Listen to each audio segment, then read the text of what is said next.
sign in to my Hangout as well. I'm doing both the Hangout and this one at the same time, so we'll see how it's going to go.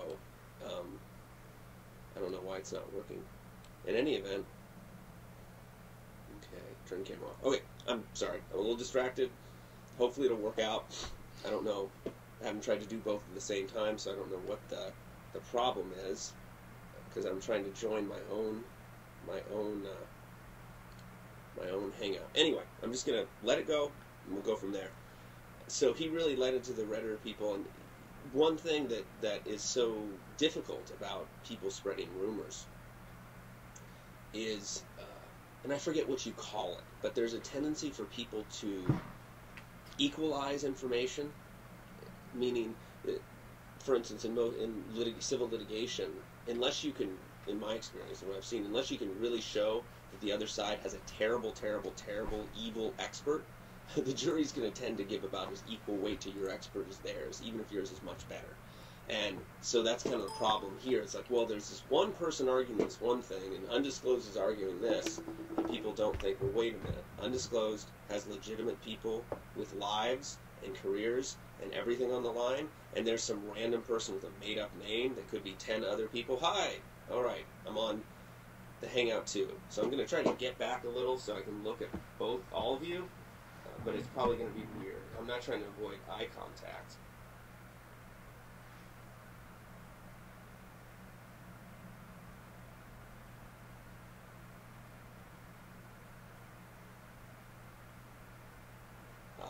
Oh, now I'm joining the video call.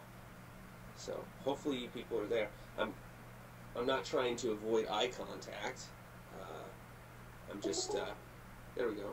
Okay, I don't quite understand how this works. So hopefully people can see me and they'll email me or something if there's a problem. Okay, I don't know what's going on there, so I'm just going to hope that things on the Hangout are working. I know Rabia said she was going to be on there, which is very nice, but I don't know. So let's talk about Debbie. I want to talk all about the Debbie interview and what that tells us about this case, and a little bit about psychology and kind of about how this case went down. You know, I'm not one of those people that wants to take the... I'm sorry, I'm really confused with this Hangout thing. I thought I understood how it works. I don't know if anyone can even see me, and so I'm sorry to be so distracted. So I hope it's working out there. Because I hear some noise in the background, so I don't know if people are supposed to talk or what happens. All right, anyway, I'm just going to assume it's working, and if it doesn't, we'll go from there. All right. Okay, a bunch of people are joining this call. I think maybe you're supposed to mute unless you... Okay, I can see and hear you, Brendan. I guess probably you should mute if you want to say something. Okay, it's working fine. All right. So I'm just going to talk because I don't understand the Hangout thing and go. All right. So, the Debbie call. Debbie interview. The one thing that has struck me the most this whole time that I've been interested in serial is the one snippet from Debbie's interview with, I don't even want to call it interview, it's an interrogation by a cop in a school, you know, that already, right, I mean, I'm not trying to get political or anything, but schools are an environment that's a controlled environment, you know, there's bells, you do things, you line up, you know, so you're already kind of in that mindset, and as I understand, the cops did the interview there, so I'm just going to call it essentially an interrogation. We can just look at that. It's the snippet about the 7-hour conversation with Don. Because I think I first saw it, yes, I knew for sure, I first saw it in Susan Simpson's blog post on viewfromll2.com, and the date of it is March 19th, 2005. It's about Don's alibi. It's worth a read again.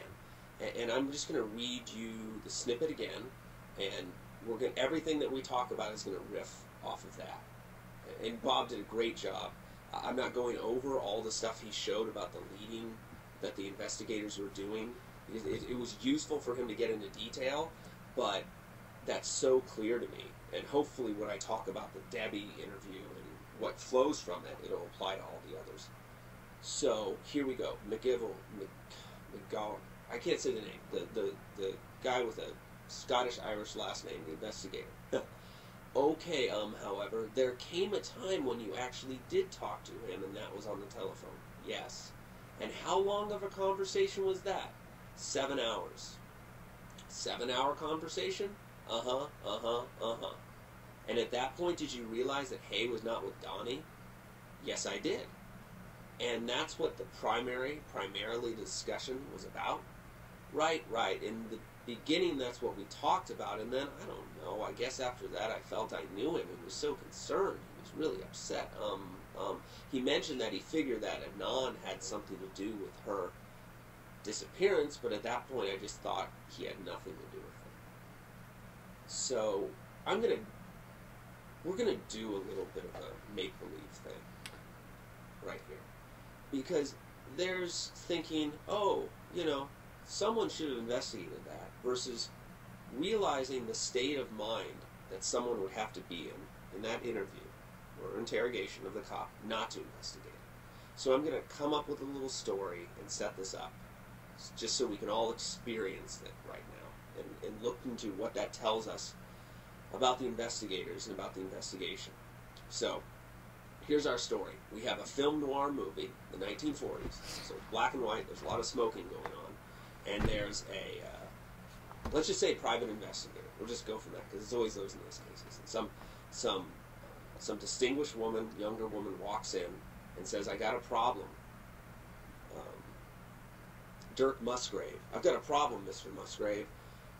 I've got some outstanding debt that's owed to me. It's in a bank deposit box. I need you to get at it. He says, sure, I'll take your case. And then, the headline the next day, he sees that this person ended up dead. So he's now invested in it, doing an investigation. And he's going through and he's talking to people, and he talks to this person's best friend. And he sits down and he's talking to her best friend, and he's going through, what could have happened to her. And he gets to the question, and he goes this, so there came a time when you actually did talk to her current boyfriend on the telephone. Yes. And how long a conversation was that? 7 hours. 7-hour conversation? I mean, this should have spawned a whole lot of questions. We have a 7-hour conversation between two people who really don't know each other, and nothing comes of it. This goes away. This doesn't go anywhere at all. And this would be the time that anyone who cared about what happened, let's not even say cared about, let's just say you were a person, you had heard this, and you just had the basic modicum of curiosity. You would want to know about all this. And I guess it turned out somewhere else that she went on a kind of date with the guy. I shouldn't say date, but they went to a movie with her and some friends. I mean, this is a hugely interesting story. I mean, how does this happen? But this detective had no interest in it whatsoever, at all. And so hopefully I didn't really do a really good job laying out the story. This is sort of a spur-of-the-moment thing. But just think about what frame of mind the detective has to be in for that to be the case. I'm just going to give a little personal anecdote, maybe to help. Again, coming from a perspective of a lawyer, having, I think, that same mindset, unfortunately, when I was a young lawyer, I had a case where we represented the Alameda County Sheriff's Office. It was a combination termination case and actually a criminal investigation. There was an allegation that a psychologist there was double dipping, was doing personal work on government time, and there was a lot that went into it.